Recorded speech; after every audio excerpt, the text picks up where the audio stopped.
100% இஸ்லாத்தை கடைபிடிக்கும் பொழுது இப்படி அள்ளி போடுற ரப்புல் ஆலமீன், நீ மாத்திரம் முழுசா கடைபிடிச்சு பார்த்தேன்னு சொன்னா உன்னை எங்க கொண்டு நிப்பாட்டுவான், உன்னை எந்த இடத்துல கொண்டு வைப்பான்.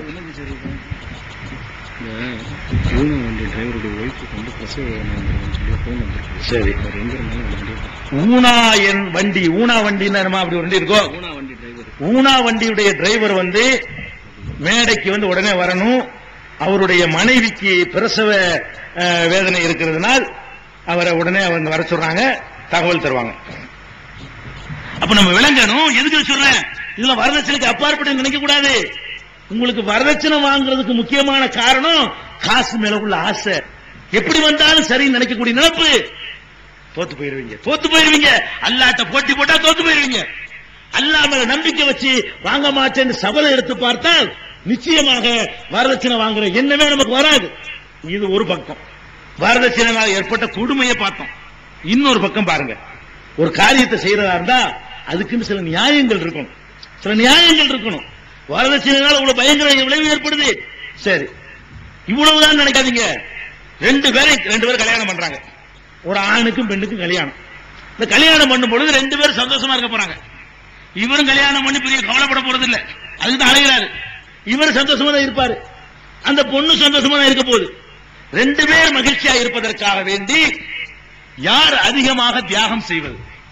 உனக்கு குர்ஆன் ஹதீஸ் ஆராய்ச்சி தெரியாட்டாலும் பரவாயில்லை, நீ ஒரு மனுஷன் தானே, உனக்கு பகுத்தறிவு இருக்குல்ல, உனக்கு மனசாட்சி இருக்குல்ல, இந்த பகுத்தறிவு மனசாட்சியை கொண்டு நீ ஆய்வு செய்து பார்.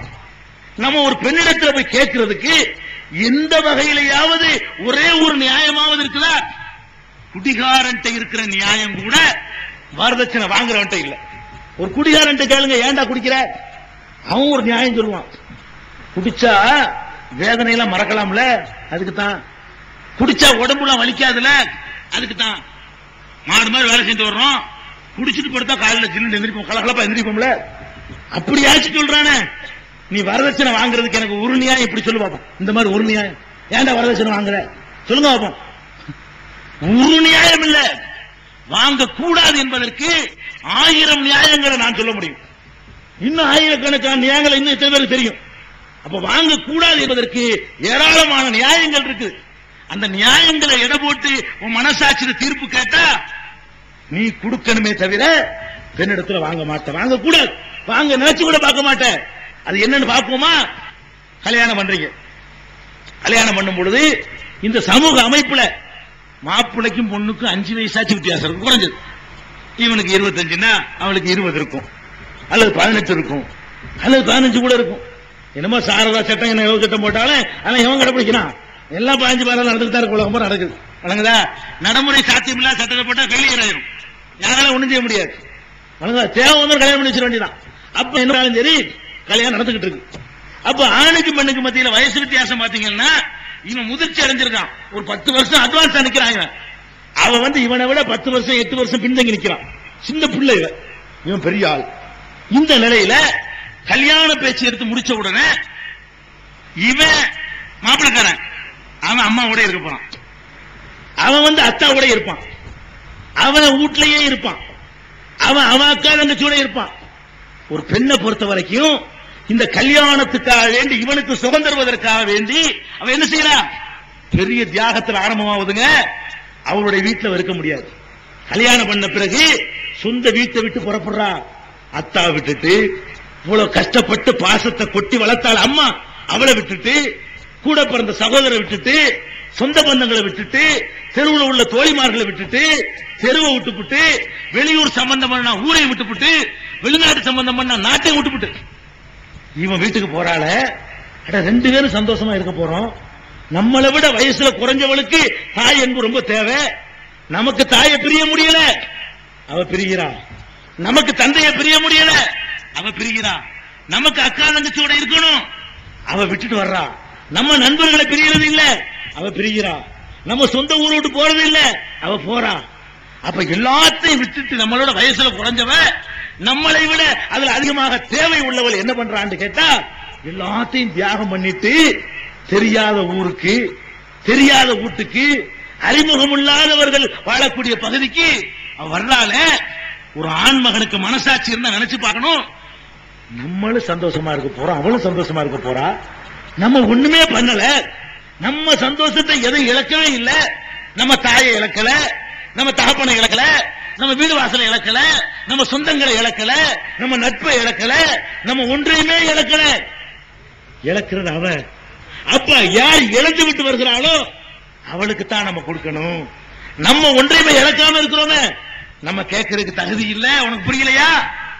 எல்லாத்தையும் விட்டுட்டு வர்ற, அதுக்கு என்ன கொடுக்கு?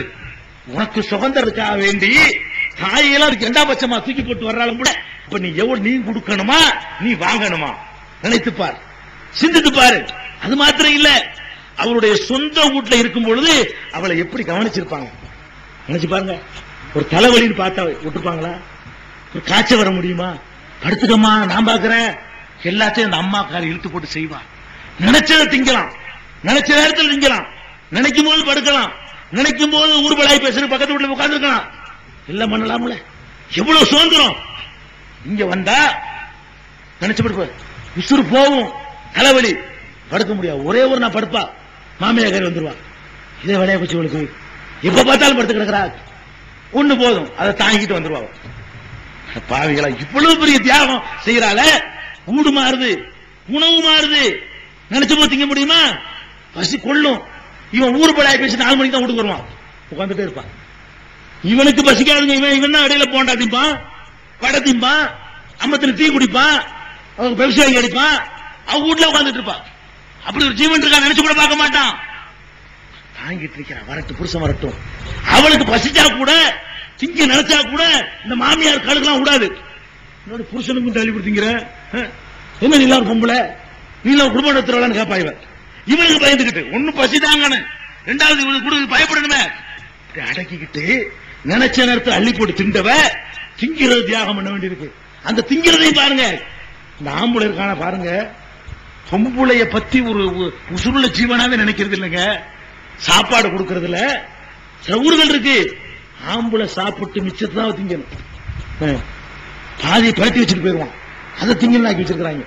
எந்த மார்க்கத்தில் படிச்சாங்களோ தெரியல, எந்த சமூகத்தில் காப்பி அடிச்சாங்களோ தெரியல. இஸ்லாமிய மார்க்கம் என்ன சொல்லுது? மனைவிக்கு நாங்கள் செய்ய வேண்டிய கடமை என்ன என்று நபித்தோழர்கள் கேட்ட போது நபிகள் நாயகம் ஸல்லல்லாஹு அலைஹி வஸல்லம் சொல்றாங்க, அன்துத்இமஹா இதா தஇம்த, நீ உண்ணும் பொழுது அவளை உண்ண செய். பொண்டாட்டின்னு சொன்னா புருஷங்காரன் பக்கத்துல கூட்டி வச்சுக்கிட்டு அவனும் உண்ணணும் அவளும் உண்ணணும், இவன் அவளுக்கு ஊட்டி விடணும், அவள் இவனுக்கு ஊட்டி விடணும். எந்த அளவுக்கு சொன்னாங்கன்னு கேட்டா, ஹத்தாமா தஜாலு ஃபீ ஃபிம்ராத்திக, உன்னுடைய மனைவியின் வாயில் ஒரு கவள உணவை அன்போடு ஊட்டுகிறாயே, அதுக்கும் அல்லாஹ்விடத்தில் சவாப் இருக்குன்னாங்க ரசூல் ஸல்லல்லாஹு அலைஹி வஸல்லம். எத்தனை பேர் ஊட்டி விட்டுருப்பீங்க? கறியை வாங்கி கொண்டாந்து போடு, ஒரு கிலோ கறியை அம்புட்டை அள்ளி கொண்டாந்து வெறிஞ்சட்டியை போட்டுட்டு அவ உனக்கு அள்ளி வைப்பான், மாப்பிள்ளை திங்கிட்டு எல்லாத்தையும் மேஞ்சிட்டு எலும்பை மட்டும் போட்டு எந்திரிச்சு போவான். அதைத்தான் திங்கிறான். இல்லன்னு சொல்ல முடியுமா? நீ என்ன என்ன பெரிய தியாகம் பண்ற? இந்த சோறு இந்த நாய்க்கு திங்குமே, இந்த சோறு நாய் திங்கிற சோத்தை கொடுக்கறதுக்காக வேண்டி நீ என்னடா வரதட்சணை கேட்கிற? உன்னோட குடும்பம் நடத்துற சரி. அப்ப விஷயத்துக்கு வருவோம். அப்ப தாய்மையை வச்சு போடுறான். தாய்மை அடைஞ்ச உடனே இவனை விட ஒரு 10 வயசு கம்மியானவன் அம்மா ஆகுறா. அவரு இவனோட 10 வயசு கம்மி, அம்மா ஆகுறா. ஆன உடனே பாருங்க, திங்க முடியலங்க, நினைச்சத திங்க முடியல. இவனும் திம்பான், அவளும் திம்பா. இவன் தின்னு பேண்ட் ஏப்பம் விடுவான், அவ தின்னு பேண்ட் வாங்கி இருப்பான். அப்பன் ஆகிட்டானே, அப்பன் அவனும் ஏப்பம் விட்டு இருப்பான். அம்மாவை போனால சாப்பிட்ட நீ கொடுத்த சாப்பாடு உடல்ல ஒட்டல பத்தியா, சாப்பிடுற வாந்தி எடுக்கிறான், சாப்பிடுற வாந்தி எடுக்கிறான், சாப்பிடுற வாந்தி எடுக்கிறான். இப்படி எத்தனை மாசங்கள் அவள் அதாவப்படுறா, எத்தனை மாசங்கள் கஷ்டப்படுறா.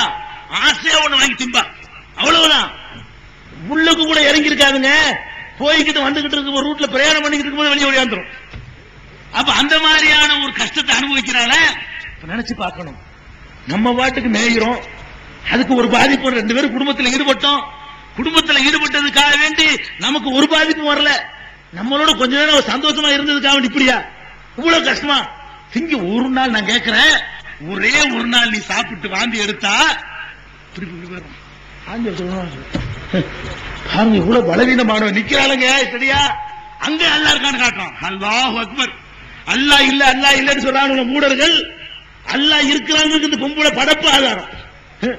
திங்கிற உணவுலையும் சத்து இல்ல, சின்ன வயசுக்காரி திங்கிறதெல்லாம் கக்கி போடுறா.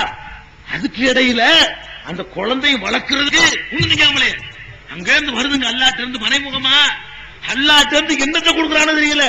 ஒரு பால் இல்ல, ஒரு முட்டை இல்ல, ஒரு இறைச்சி இல்ல, ஒரு இளவும் இல்ல. இவன் கடிச்சு போட்ட எலும்புதான். இதை கூட திண்டு வாந்தி எடுக்கிறான். இந்த வாந்தி எடுக்கக்கூடிய நேரத்தை கரு வளருத, அதுக்கு உணவு என்ன? எந்த கரை வாங்கி நீ உணவு கொடுத்த கருவுக்குண்டு? என் பொண்டாட்டி 3 மாசம் இருப்போம்,